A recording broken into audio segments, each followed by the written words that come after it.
Waalaikumsalam warahmatullahi Bismillah walhamdulillah wassalatu wassalamu ala rasulillah wa ala alihi wa sahbihi wa mawala wa la hawla wa la quwwata illa billah. Wa qala ta'ala syahrul ramadhan alladhi unzila fihi al-Qur'an hudan lin-nasi wa bayyinatin minal huda wal furqan. Shadaqallahul azim. Puji syukur alhamdulillah, hari ini kita di hari yang ke-17 puasa kita di bulan Ramadan. Doa kita semoga seluruh rangkaian niat dan ibadah kita di bulan yang suci ini diterima oleh Allah Subhanahu wa taala. Amin ya rabbal alamin. Jamaah salat zuhur yang berbahagia. Di bulan Ramadan ini kita harus memperbanyak zikir dan doa. Dan di antara zikir dan doa yang Rasulullah ajarkan dan amalkan, yang biasa kita baca setiap kita sholat tarawih, asyhadu an la ilaha illallah, astaghfirullah, as'aluka ridhaka wal jannah, wa a'udzu bika min sakhatika wan nar. Allahumma innaka afuwun tuhibbul afwa fa'fu anna. Doa ini intensitasnya begitu sangat tinggi dibaca oleh Rasulullah, terutama di 10 hari terakhir. Dan mungkin kita semuanya sudah hafal, tapi beberapa menit ke depan saya akan menjelaskan maknanya. Yang pertama, syahadat. Asyhadu an la ilaha illallah. Aku bersaksi bahwa tiada Tuhan selain Allah, atau biasa disebut dengan syahadah.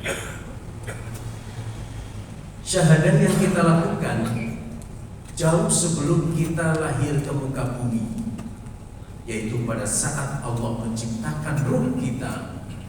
Lalu Allah bertanya, alastu bi rabbikum, bukankah aku ini adalah Tuhanmu? Lalu kita jawab, qalu bala syahidna, wahai Tuhan, sungguh aku bersaksi bahwa Engkau adalah Tuhan kami.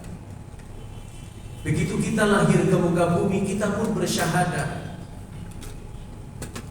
Terutama kita sebagai seorang muslim, minimal syahadah itu sebagai tajdidus syahadah, memperbarui syahadah kita 9 kali setiap hari.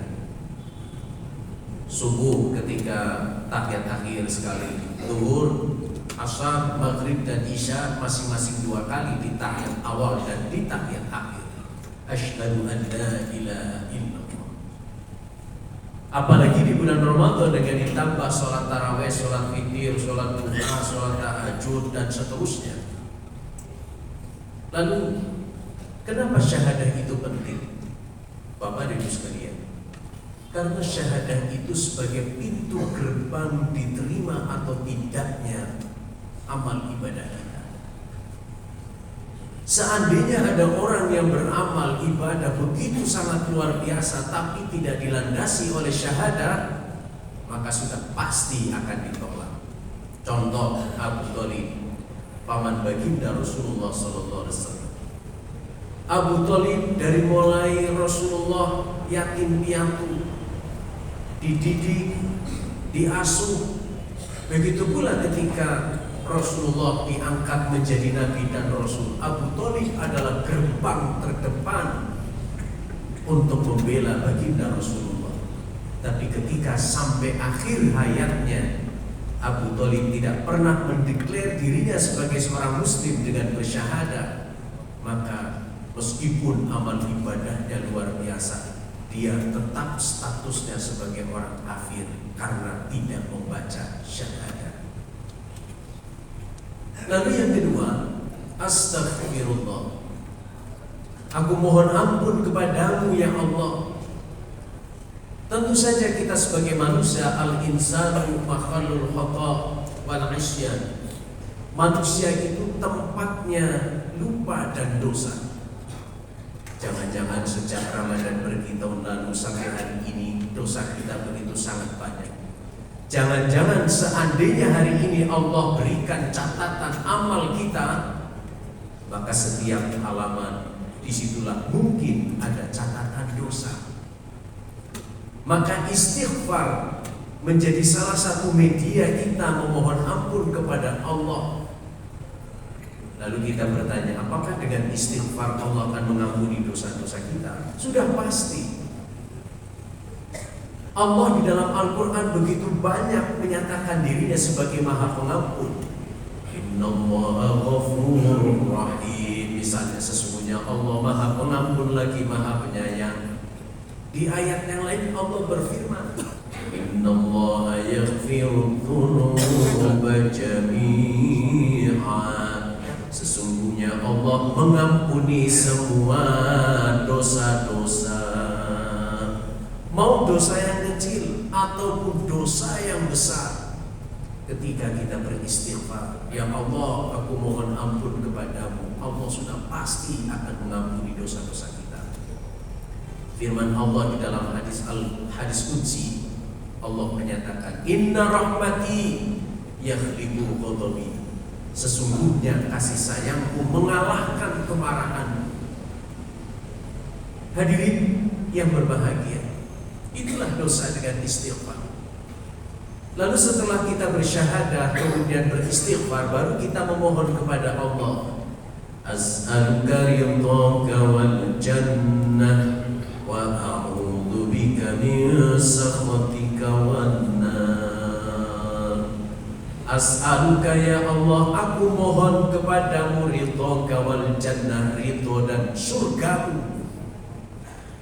Mengapa kita mesti harus memohon ridho kepada Allah? Karena kalau Allah sudah ridho kepada kita, maka seluruh amal ibadah kita pasti diterima. Kalau seluruh amal ibadah kita sudah diterima, maka tidak ada balasannya kecuali surga. Tapi persoalannya kapan ridho Allah itu turun kepada kita? Itu menjadi rahasia. Dalam buku biografinya, Al-Imam Ghazali datang ke dalam mimpi sang muridnya. Sang muridnya melihat Al-Imam Ghazali setelah meninggal dunia mendapatkan kemuliaan dari Allah Subhanahu wa Ta'ala. Lalu dalam mimpi muridnya bertanya, wahai Tuan Guru, karena apakah engkau mendapatkan kehormatan dan kemuliaan ini? Apakah karena ilmumu bermanfaat? Apakah karena ibadahmu yang sangat luar biasa? Imam Ghazali bilang, tidak. Lalu apa yang menjadikan semua ini? Imam Ghazali dalam mimpi muridnya bercerita, satu malam ketika saya menulis buku, kalau sekarang nulis pakai pulpen, kalau dulu pakainya pena. Ketika aku memasukkan mata penaku ke tinta pena, lalu aku angkat, tiba-tiba ada lalat yang hinggap di ujung penaku. Sepertinya lalat ini haus, lalu menghisap tinta yang ada di ujung penaku, dan aku membiarkannya sampai kemudian dia kenyang dan terbang kembali. Ternyata yang perbuatan yang kelihatannya kecil semacam itu, tetapi dengan hati ikhlas dilakukan, disitulah ridho Allah turun. Maka ketika kita menginginkan ridho Allah turun agar seluruh amal ibadah kita diterima, kita harus membuka seluas-luasnya untuk berbuat kebaikan. Hatta itu cuci piring di rumah, atau misalnya juga membantu belajar anak-anak kita, atau mungkin kita keluar dari masjid ini, lalu di jalan menuju ke ruangan kita ada paku, lalu kita ambil dengan hati tulus dan ikhlas. Jangan-jangan saat itulah ridho Allah turun. Wa a'udzu bika min sakhatika wan nar. Ya Allah, aku berlindung kepadamu dari murka dan neraka-Mu. Mengapa kita mesti harus berlindung dari kemurkaan Tuhan? Karena apabila Allah murka kepada kita, kebalikan dari ridho, seluruh amal ibadah kita, meskipun itu sundul langit amal ibadah kita, maka tidak akan pernah diterima oleh Allah, akan tertolak. Ketika amal ibadah kita tertolak, tidak ada balasannya kecuali neraka. Lalu kita bertanya, kapan murka Allah itu turun? Itu juga menjadi rahasia Tuhan. Jangan-jangan pada saat kita lagi duduk-duduk sama kawan-kawan di ruang kantor kita, lalu terdengar suara adzan dari Masjid Baitul Adli.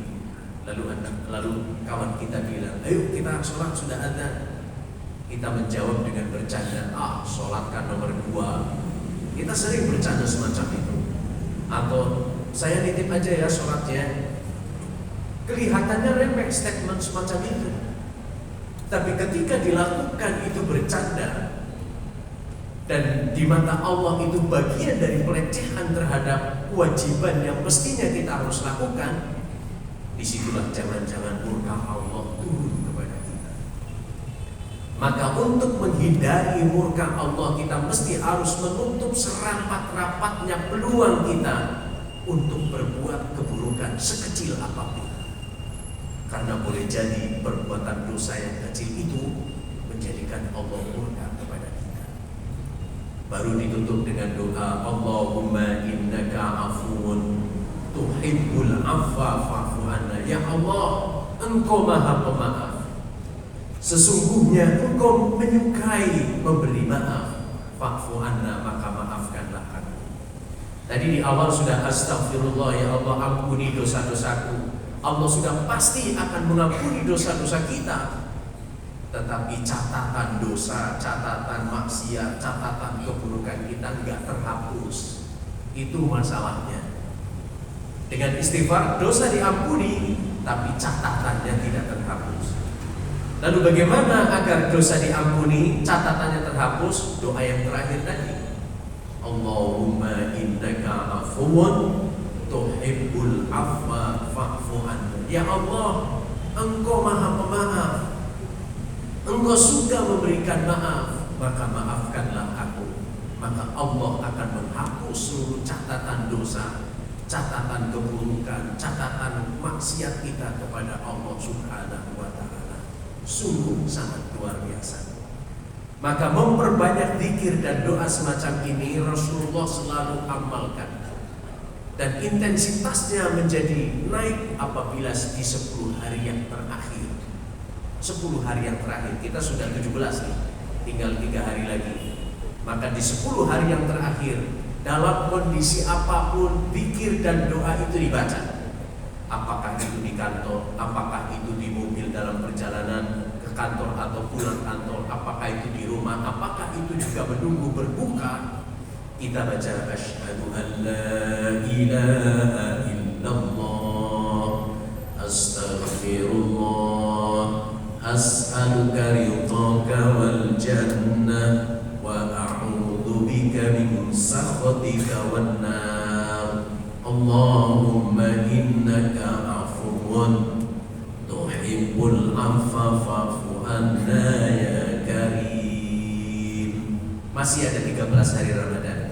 Mari kita dengan sungguh-sungguh memperbaharui syahadat kita, memohon ampun kepada Allah, lalu memohon ridhonya serta berlindung diri dari kemurkaannya, dan kita memohon kepada Allah agar segala catatan dosa, keburukan dan maksiat kita kemudian dihapus, sehingga di akhir Ramadan kata Nabi, kayaumin waladat subuh, kita seperti terlahir kembali dari ibu kita, bersih, suci dari dosa dan noda. Mudah-mudahan Allah senantiasa memberikan kesehatan, kekuatan lahir dan batin kepada kita semua, dan kita mampu menjalankan seluruh rangkaian ibadah di bulan Ramadan, dan pada akhirnya kita tercatat sebagai hamba-hamba Allah yang bertakwa.